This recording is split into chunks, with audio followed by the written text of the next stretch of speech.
When considering the evolution of Indianapolis over the last 50 years, one of the key players seems to not care whether his name is mentioned. I think one of the reasons Michael may be not as well known in some ways for his work building Indianapolis to what it is today is he is a classic Hoosier humility. For somebody who's been so incredibly successful, you would never know in many ways just what he's accomplished and what he has built. Growing up as one of 8 kids in Detroit, Michigan, Michael Browning's work ethic was established at a young age at one of his father's businesses.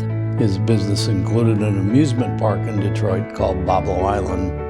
For my first 3 or 4 years, I made about 500 bags of popcorn every day in the summer. Michael worked hard during the school year as well, eventually attending the University of Notre Dame with a scholarship from Chrysler. Well, I loved my years at Notre Dame. Made so many friends and relationships that have either followed me or new relationships that I made with Notre Dame alums. The culture of the Notre Dame community is very special. You take for granted the relationships you develop, how you treat other people, how you feel about other people that aren't as fortunate as you are. But upon graduation, his plans took an unexpected turn. I was drafted. My mother brought me my draft notice on graduation day, and 2 days later I was at the AFES examination station in Chicago and was drafted in the Army. Michael signed up for officer candidate school and was given a 90-day deferral before reporting for boot camp and infantry training.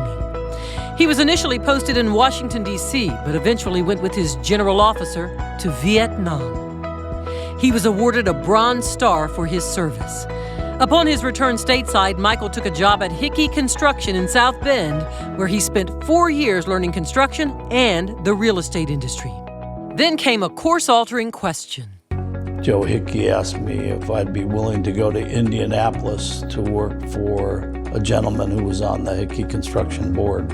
His name was Bob Welch, so I thought, why not? In 1976, Michael and the start of his young family moved south, but he wasn't certain he would stay long. And I did think that Indianapolis was a very good place to raise a family.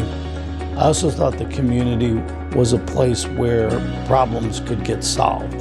The character of Indianapolis was that there was no challenge too big, that if we all got in the same room, we couldn't fix it. That changed my outlook, and fortunately, I made the decision to stay here. It's been very good for me. As the city evolved, Michael became more and more integrated. He bought R.V. Welch Investments and founded Browning. The company spearheaded property acquisition and development of locations in downtown Indianapolis, the North Meridian Corridor, and beyond. Everyone thought we were a much larger company because of the projects, the size of the projects, the success of the projects that we were developing. We were at the forefront of the office market in those days with few competitors in the market. Browning's body of work included significant master-planned projects like the 16 Tech Innovation District, the NCAA headquarters, and Main Street and Aerospace Park at Purdue University. Michael had a hand in both the form and the function. You know, his brilliance at putting a project together and figuring out what was needed. He was involved in all aspects of it. He came up with a few construction ideas that made a couple of our projects it really had to do with hanging the granite on the building. And he came up with an idea on how to do it much faster, in a faster method. It was everything from, talking to the bankers, talking to the construction people, talking to the architects that, we all like to be in the room with him and hear his ideas and his thoughts on every project. Michael has married business and civic interest over the decades, helping lead the way on the city's sports tourism strategy. In the 1980s, Browning built Pan Am Plaza and Pan Am Tower, but Michael personally took his support to another level. A few days before the Pan Am Games started, they realized they were short housing He runs around the city with his American Express card, getting every hotel room that he could get over those 3 days to secure them for the Pan Am Games. He loves being involved, he cares about it, and he's a doer and he's a fixer. Through his work with Indiana Sports Corp, Visit Indy, and more, he has been instrumental in convincing the NCAA and several national sports governing bodies to make Indy their home, which has brought with it a wealth of opportunities from NCAA championships to the Solheim Cup to the U.S. swimming trials to the Super Bowl. Michael has really been one of the architects of modern-day Indianapolis as we know it. He always has big visions. We wouldn't be Indy today as we know it without those big visions. In addition to sports and tourism, those visions include areas of emphasis for the state as a whole, from economic development to energy.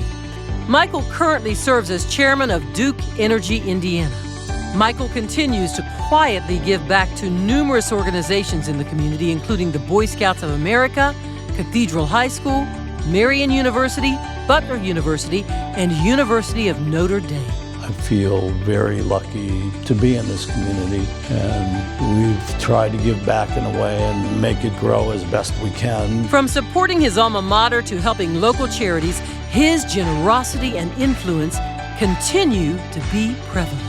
Well, Michael doesn't get paid to run the Visit Indy board. Visit Indy is a complete labor of love for him, and he's given incredible amounts of hours over the decades, and in particular the last 14 years. I used to think he didn't know how to say no, but his involvement everywhere, I think, is his commitment to the community where he lives. I mean, he really adopted Indianapolis as his hometown from when he moved here. Ever since then has given everything he's got at all times. Michael Browning is the epitome of living legend.